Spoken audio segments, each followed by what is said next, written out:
오늘 말씀은 요한복음 13장 1절로 11절까지 말씀입니다.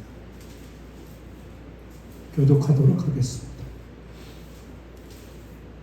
유월절 전에 예수께서 자기가 세상을 떠나 아버지께로 돌아가실 때가 이른 줄 아시고 세상에 있는 자기 사람들을 사랑하시되 끝까지 사랑하시느니라.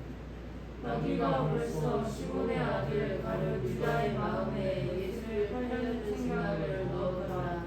저녁 먹는 중 예수는 아버지께서 모든 것을 자기 손에 맡긴 것과 또 자기가 하나님께로부터 오셨다가 하나님께로 돌아가실 것을 아시고 저녁 잡수시던 자리에서 일어나 겉옷을 벗고 수건을 가져다가 허리에 걸치고 이에 대야에 물을 떠서 제자들의 발을 씻으시고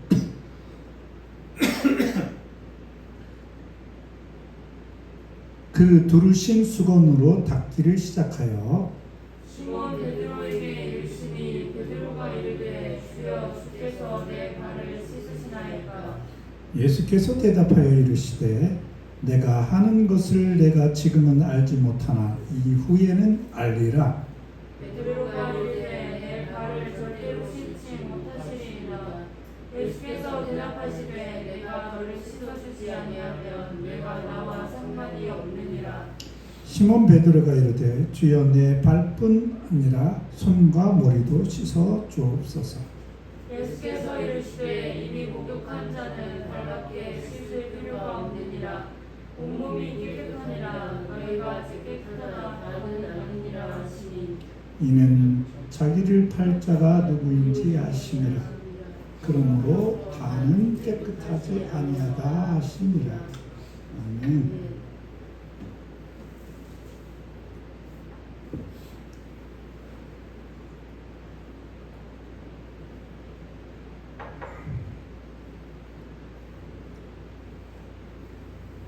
예수님의 죽음이 코앞으로 다가왔습니다. 생을 마감하기 직전에 평생을 결산하듯 예수께서 제자들에게 나타내신 당신님의 모습은 바로 사랑입니다. 예수님은 자신에게 속한 모든 사람들에 대한 자신의 사랑을 영원히 접지 않으십니다. 죽음이 임박하면 사람들은 가장 소중한 일에 마지막 순간을 소비하기 마련입니다. 이제 더 이상 시간이 없기 때문에 자기 평생에 그리고 지금 가능한 어떠한 일, 소망했던 그 일을 마지막으로 하게 되죠.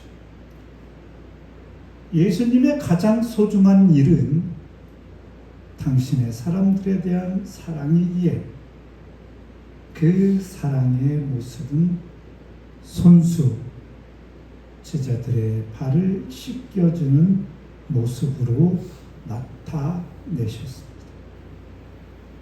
이 발을 씻으시는 예수님께서 제자들의 발을 씻으시는 바로 전에 누가복음에 의하면 예수께서 그 제자들의 발을 씻기시기 전에 제자들 사이에서는 자기들이 누가 큰지 제일 큰 자인지 그것에 대한 논쟁이 있었습니다. 그들의 모습과 제자들의 발을 씻겨주시는 모습, 이것을 생각하면서 오늘 본문을 이해하고자 합니다.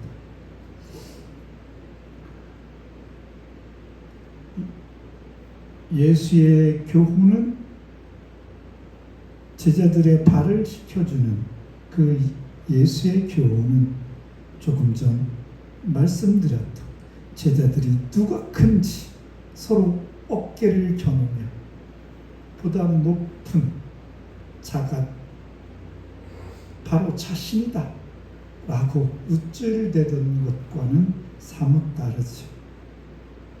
그래서 많은 사람들은 본문을 상호간의 겸손과 섬김에 대한 교훈을 우리에게 준다라고 이해합니다. 물론 겉으로 나타난 모습은 진실로 그러합니다.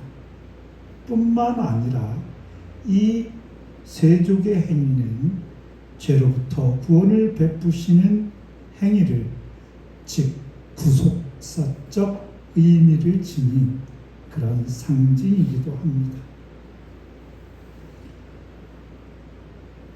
오늘 본문에서 에이도스, 주님께서 에이도스 하시다, 주님께서 아시고 한 것을 중심으로 살펴보고자 합니다. 첫 번째 에이도스, 첫 번째 아신 것, 아시고,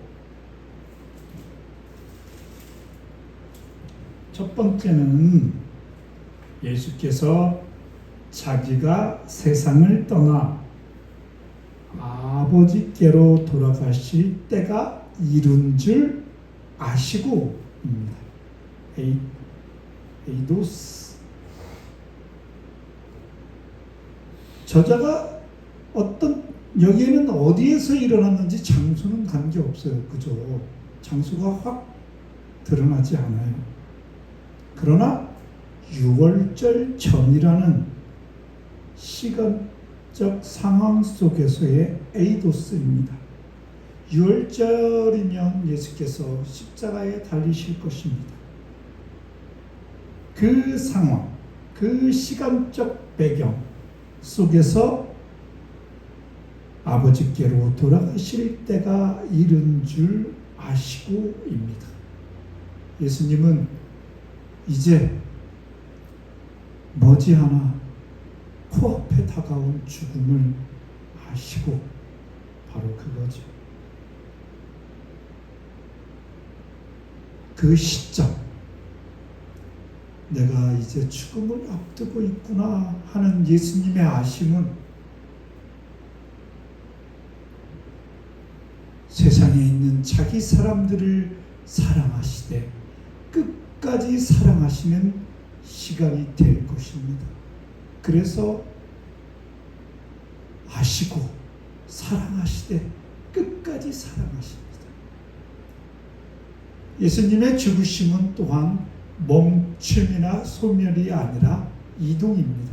에크, 세상으로부터 프로스, 하나님을 향하여 돌아가시는 것이기 때문입니다. 일반적으로 죽음은 그 한 측면이 세상으로부터의 떠남입니다. 세상과의 이별이고 단절입니다. 그러니 이 세상에서 관계되었던, 상관하고 있던 사람들과 만나고 있던 자들과 같이 희노애락을 같이 나눴던 자들과의 이별은 참으로 큰 슬픔이 아닐 수 없습니다.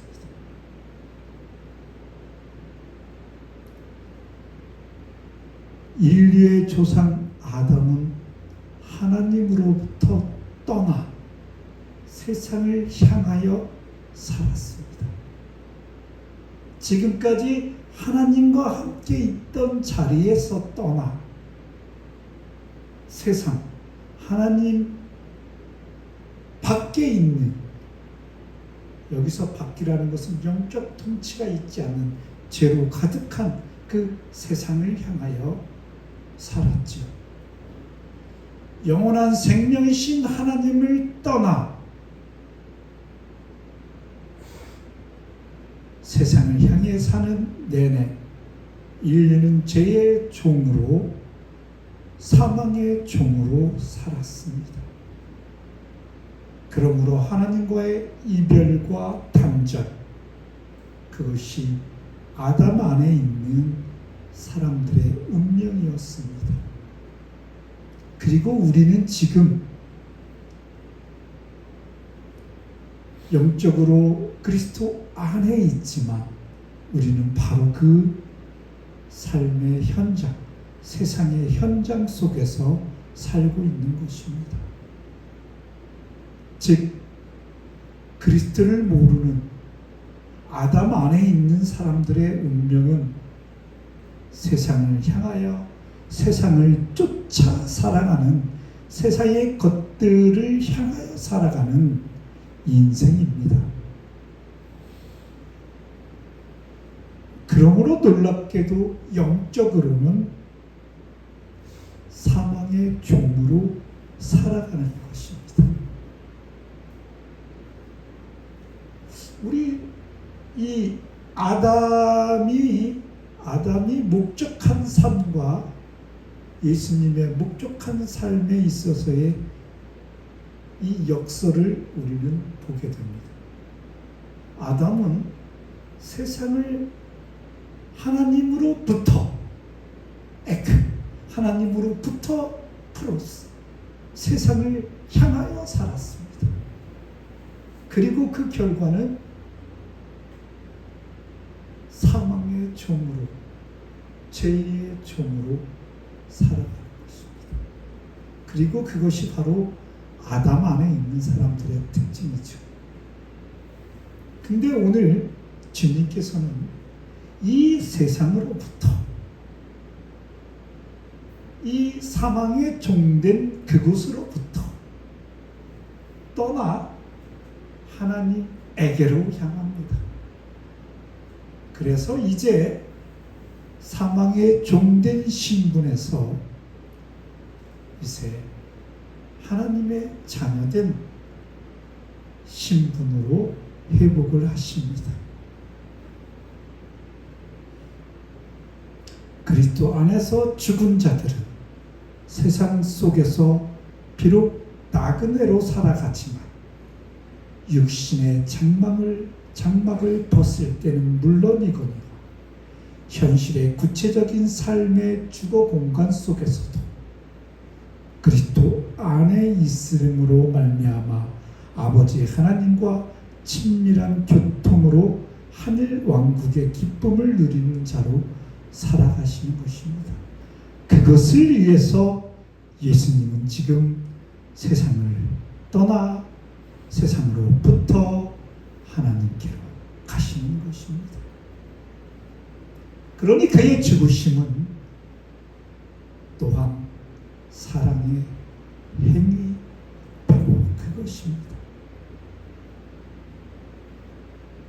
그것으로 말미암아 우리는 이 땅에 살면서도 그리스도 안에 있게 됨으로 말미암아 세상에 속하지 아니하고 하나님께로 향했던 예수님을 닮아 하나님 안에 존재하는 자로 세상을 살아가게 되는 것입니다.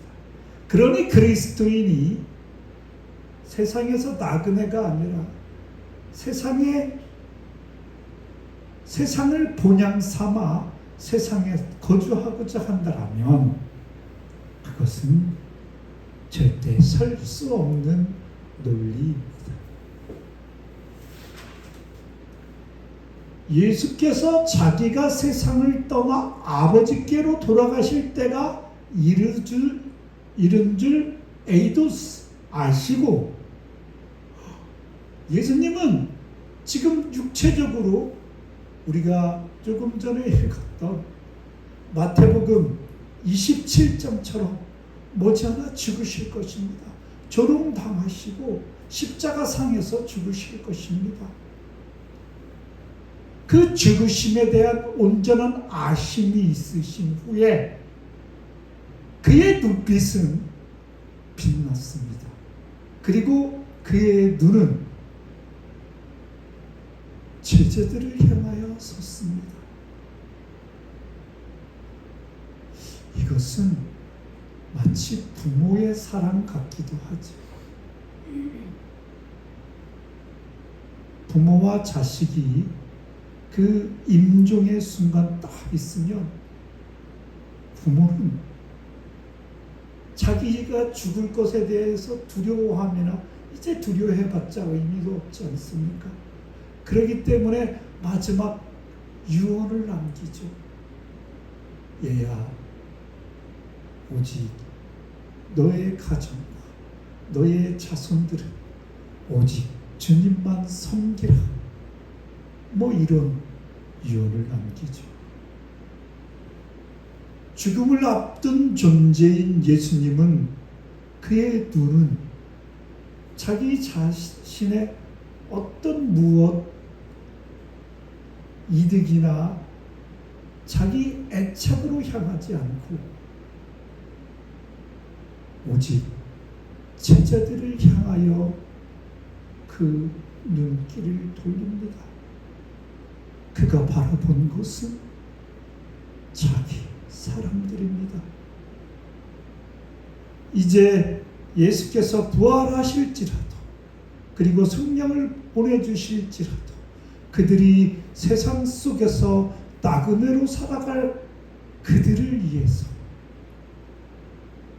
예수님은 마지막 당신의 사랑을 쏟아 놓으시는 것이죠. 당신은 이제 인류 역사상 가장 비참한 형틀인 십자가에 달려 죽으실 것입니다. 그 죽음이 임박했음을 아셨을 때 예수님의 눈은 당신의 사랑하시는 제자들을 향했고 가슴에서는 사랑으로 뜨거움이 불덩이처럼 일렁이 있을 것입니다. 조금 전까지만 해도 서로가 제일 큰 자가 되겠다고 서로의 어깨를 들썩이며 곧은 목으로 한층 우쭐대던 제자들, 그들에 대한 긍휼과 사랑하심이 끝까지 변함없으심을 나타내시고 계시하시고 계신 것입니다. 심지어 그들 속에는 예수를 팔려는 가룟 유다도 있습니다. 머지않은 시간에 가룟 유다는 예수님을 팔 것입니다. 그리고 그는 그 대가로 은 30을 받습니다. 마귀가 그에게 예수님을 팔 마음을 주고 유다는 그 마귀에게 순종하여 공범으로 존재합니다. 마귀가 주범이요 유다는 그 공범입니다. 이것이 오늘 본문의 첫 번째 아심의 내용입니다.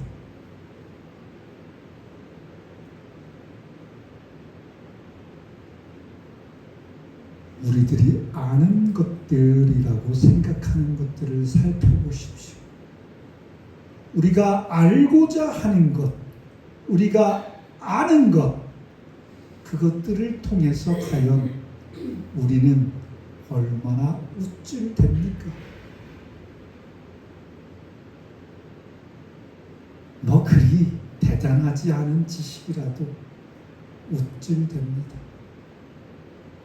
우리는 알을 통해서 자기 자신과 아주 청청시킵니다. 달라붙습니다. 우리가 아는 것은 우리를 위해서만 복무하도록 합니다. 그러니 우리의 알은 넓어지거나 높아지거나 깊어지기에 너무나도 부족합니다. 그리고는 그 어찌 보면 티끌과도 같은 그 알을 통해서 목을 꼿꼿이 세우고 교만을 떱니다. 그렇지만 예수님의 아심은 곧바로 사랑의 대상자를 향한 그런 눈의 소유입니다.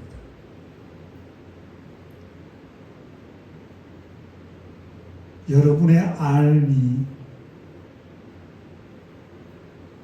고아와 과부와 나그네를 삶이 되기를 원합니다. 그들을 향하는 눈빛이 되기를 원합니다. 여러분이 열심히 공부하는 것이 자기 자신에게 달라붙어서 자신의 명예가 되고 자신의 우쭐거림이 되지 않기를 주님의 이름으로 축복합니다. 자신이 가진 것들을 통해서 다른 사람을 향한 사랑의 눈길이 되기를 소망합니다. 예수님의 아심으로 사랑을 이루십니다. 예수께서 나를 아시고 우리를 아셔서 우리를 부르셨기 때문에 우리는 이 자리에 앉아 있습니다. 우리의 어떠함 때문이 아닙니다. 우리를 사랑하심 때문이며 사랑하심을 위하여 하십니다. 예수님의 아심은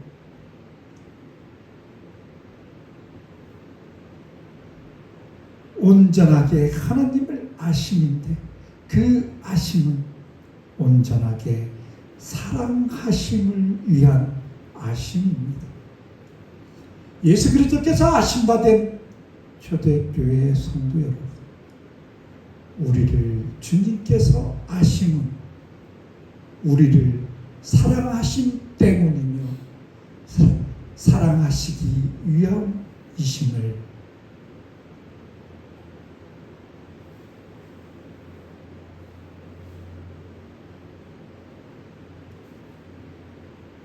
믿습니다.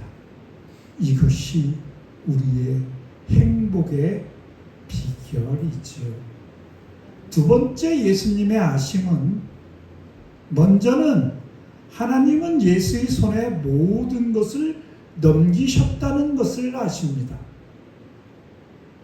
하나님은 최고의 법이시죠.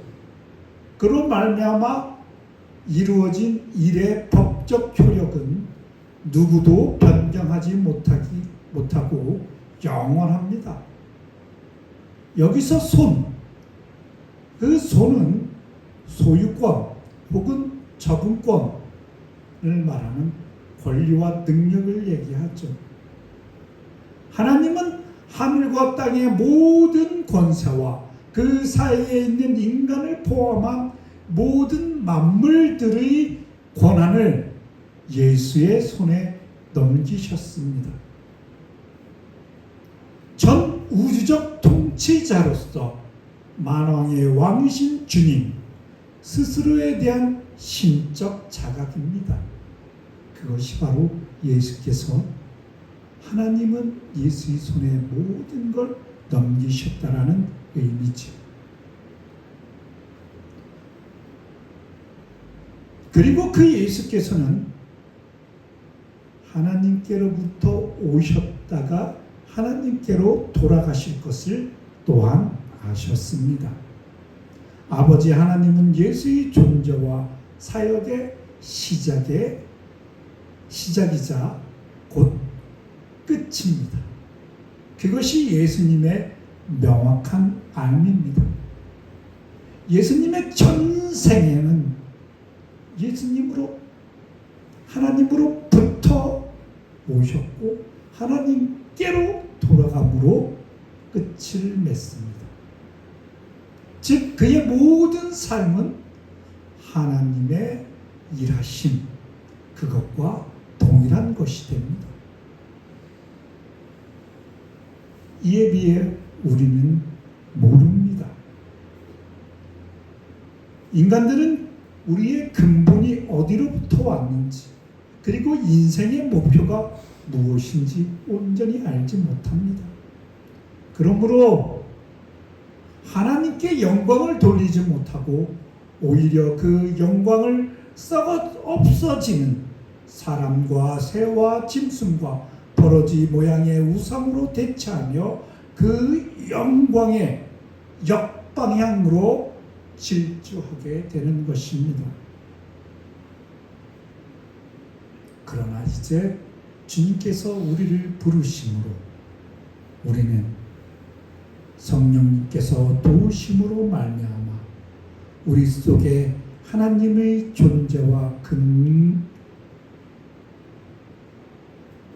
하나님을 존재와 근원으로, 그리고 하나님을 인생의 목적으로, 하나님을 생명과 만물의 공급자로 여기며 경외심과 감사가 그 바른 알므로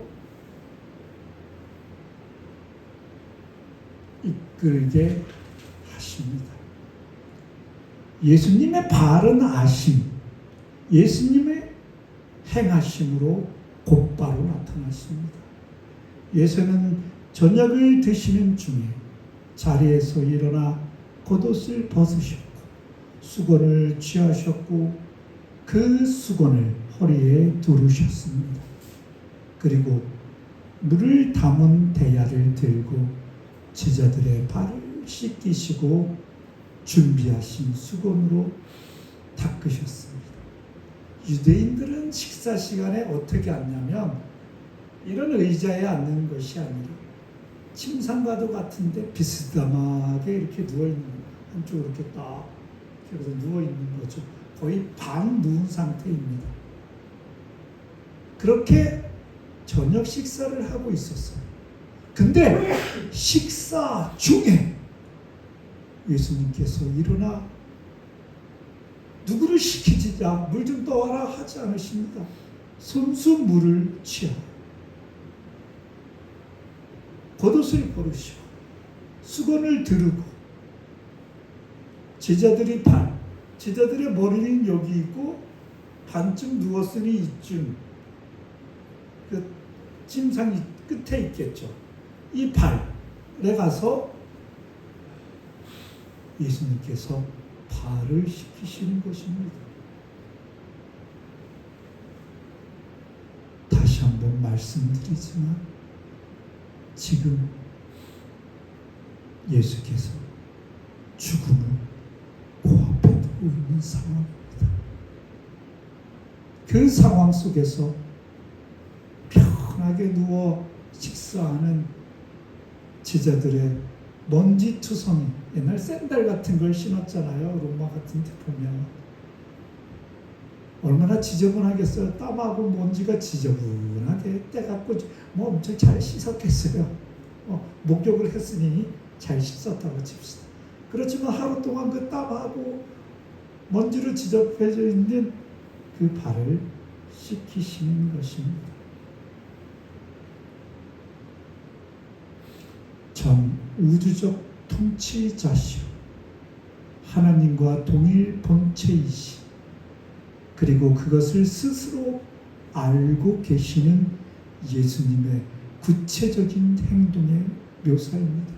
우리는 이 두 번째 아심에서 전 우주적 통치자라는 것을, 그리고 그가 온 생애가 오직 하나님의 영광을 있었고 하나님과 동일 본체이심을 스스로 자각하신 그 분이 이제 첫 번째로 말하자면 여기에서는 그 다음에 행하신 그 행동이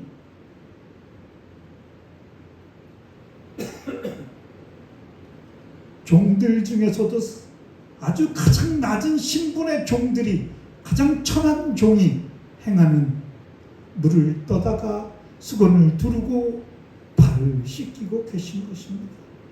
비스듬히 누운 제자들의 발 앞에 숙여 겉옷조차 벗고 허리에 수건을 두른 예수께서 제자들의 발을 씻겨주고 계십니다.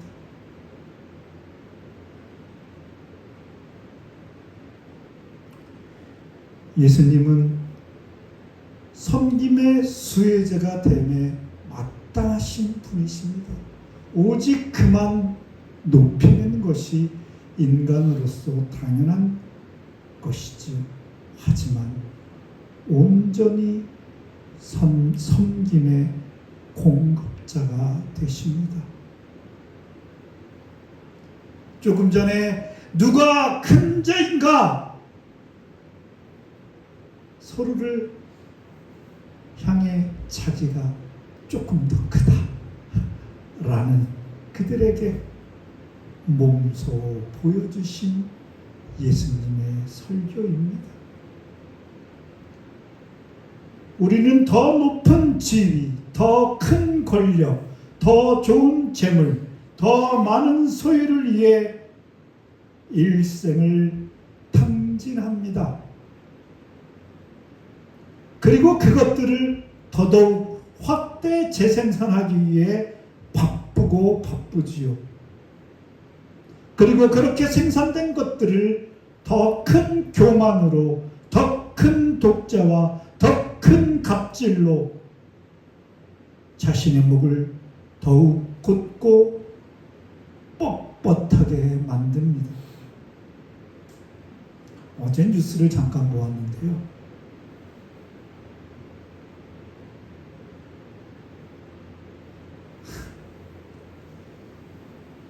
그냥 막 아파트 내에서 대표자들이 막 경비원한테 막 뭐라 그러는 일들이 일어났어요. 뭔지 알아요? 다른 게 아니라 어떤 아줌마가 자기 자녀가 유치원 가느냐고 기다리고 있는데 경비원이 에어컨 쏘이면서 경비실에 있다라는 거예요. 아무 상관없잖아요. 그죠? 경비원이 경비실에 있는 것, 자기 할 일을 하고 있는 거잖아요. 아니면 부탁해야죠. 우리 아이가 이렇게 나와 있을 때 이 어머니 조금 나와서 우리 아이 좀 봐주시면 안 되겠습니까? 근데 그 아파트에 산다는 갑질을 부립니다. 그 갑질, 경비원들을 향해서 얼마나 많은 갑질들이 일어납니까? 약한 자를 향하여 그곳에 산다는 이유로, 자기가 아파트에 돈을 낸다는 이유로 어떤 고난도 없는 사람들이 약자를 짓밟습니다. 그 사람은 그 집에 살 자격이 없다고 생각합니다. 소위 이것이 세상적 삶에 있어서의 성공입니다. 물론 그리스도인은 자신이 처해 있는 그 상황에 최선의 노력을 다해야 합니다. 그러나 그 목적이 달라야 한다는 것입니다.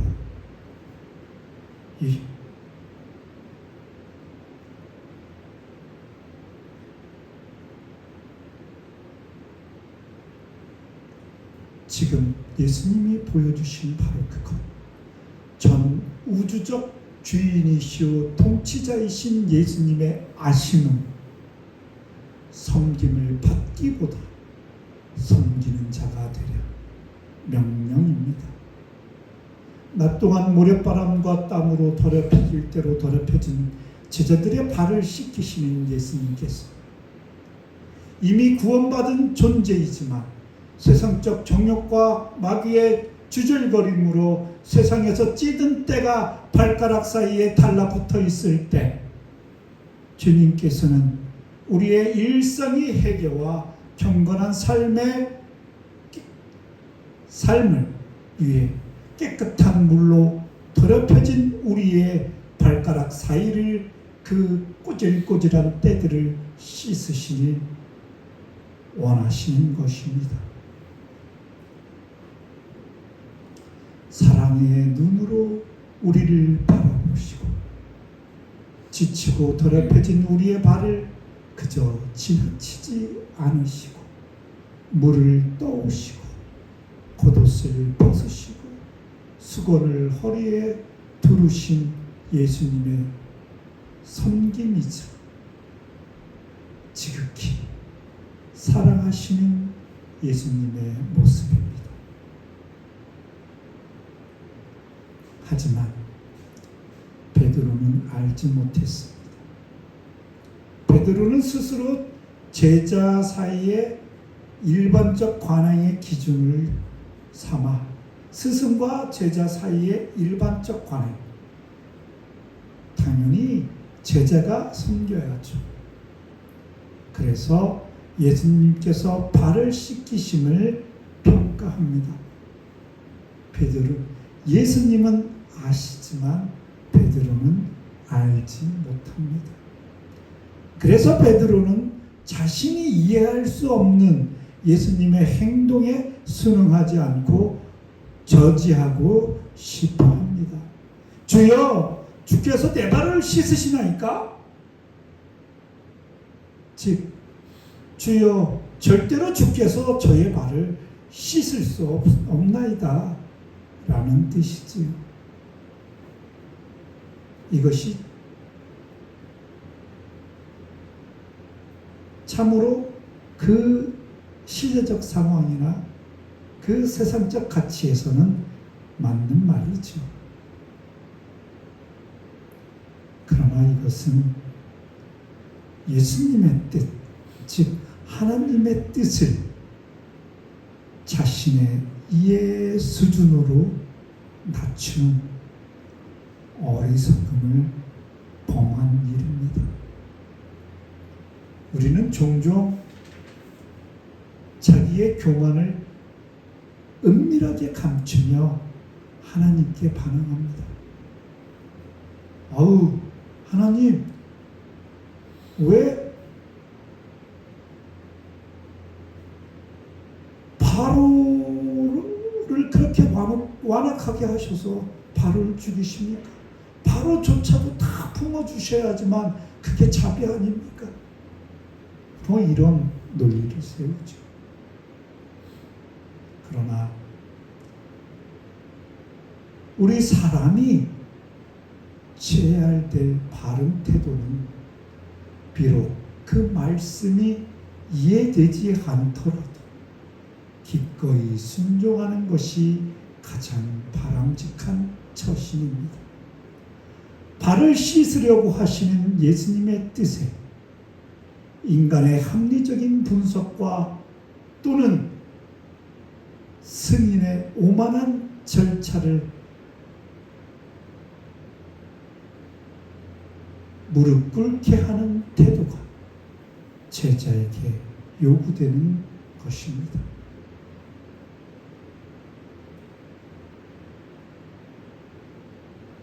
우리는 합리적으로 그 말씀이 옳지 않다 또는 받아들일만 해 이런 식으로 생각해서는 바르지 않습니다. 우리는 하나님의 말씀을 취사 선택할 어떤 존재가 못 됩니다. 또한 비록 지금은 모르지만 이후에는 알게 될 예수님의 말씀과 행하심이 있게 마련입니다. 자신의 믿음과 자신의 신앙이 더더욱 강고해지고 견고해지면 비로소 하나님의 뜻을 알 때가 있게 되기도 하는 것이죠. 이해되지 않는 것들에 대해서는 무릎으로 나아가야 합니다. 무릎으로 여쭙고 그래도 잠시 침묵하시면 차라리 무지 자리에서 기다리셔야 합니다. 즉 무지가 인간이 해석한 어떤 지식보다 오히려 지혜롭습니다. 자기가 섣불리 판단하고 자기 스스로 만족하는 어리석음에서 벗어나야 합니다.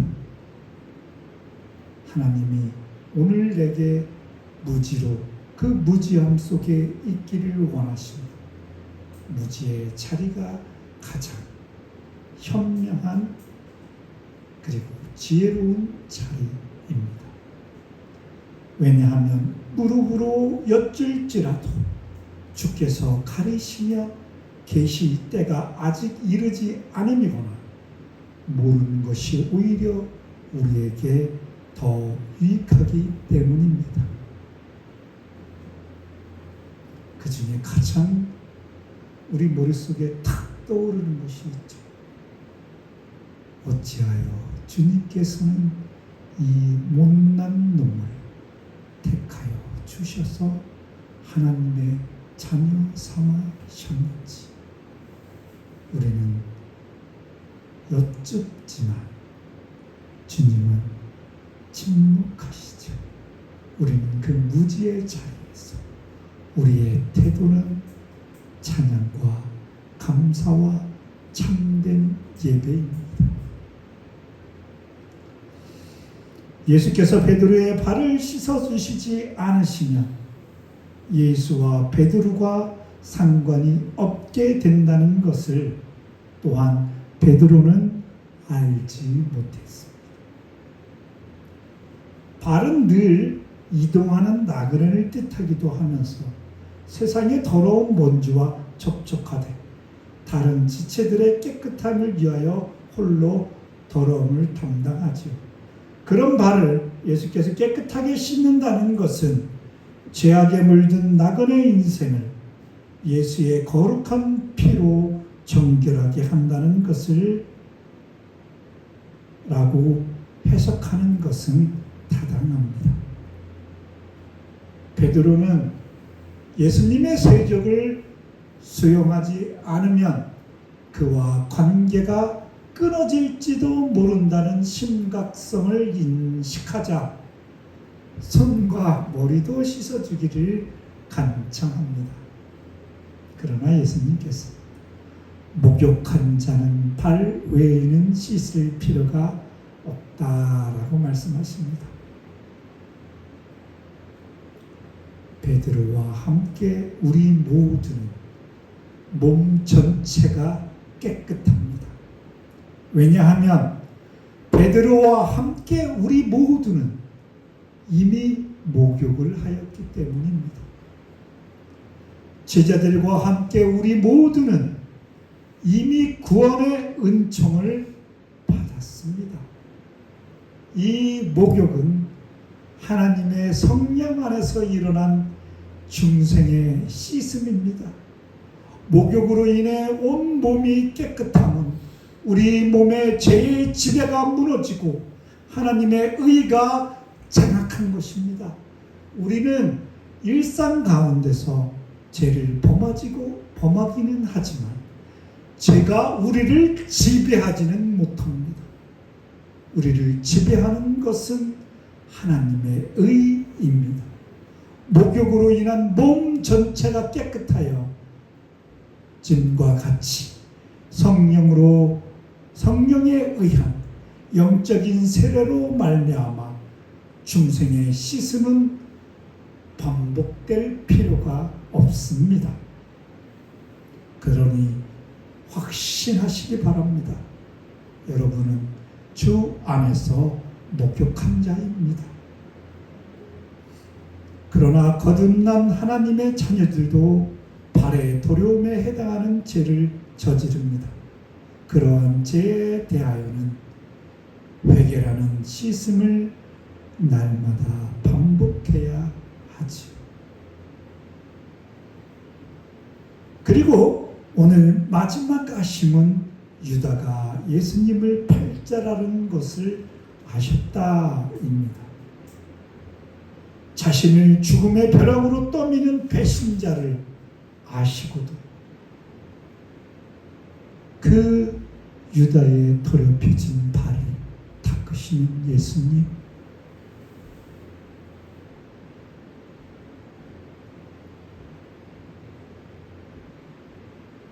나중에 얼마 있지 않으면 자신의 옆구리를 창으로 찌르는 잔혹한 군병들의 죄를 용서해 달라고 아버지께 기도하시는 예수님,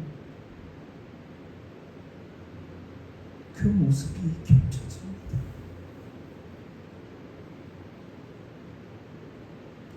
그 긍휼하심의 무궁함이, 그 끝없음, 끝까지 사랑하심.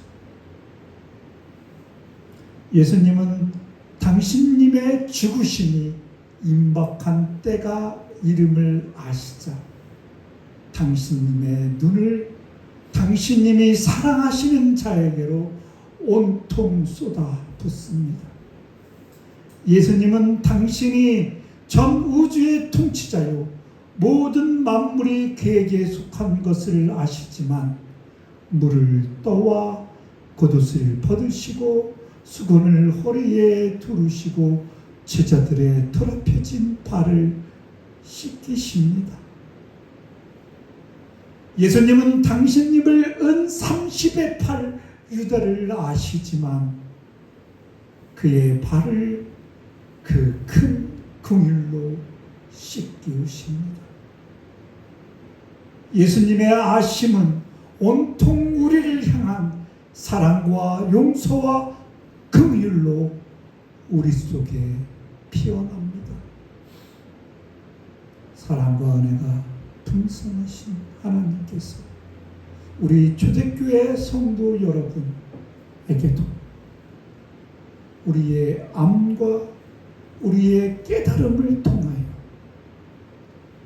우리가 아는 것이 우리의 사랑의 행위로 사랑으로 꽃피우 나타나기를 자신은 불에 타 없어지는 지언정 세상을 밝히는 밝은 등불이 되는 것처럼 등경 위의 등불처럼 산 위의 마을처럼 세상의 빛처럼 그 참된 삶, 인생, 그 참된 삶 속에 우리가 더더욱 주님을 닮아가는 주님의 향기를 머금고 있는 주님의 손과 발이 되어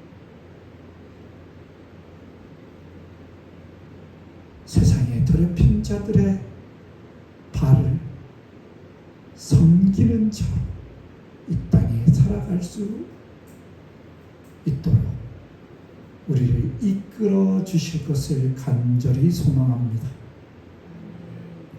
사랑과 은혜가 풍성하신 아버지 하나님, 죽음의 때가 임박하자 주님은 사랑하시되 끝까지 사랑하십니다.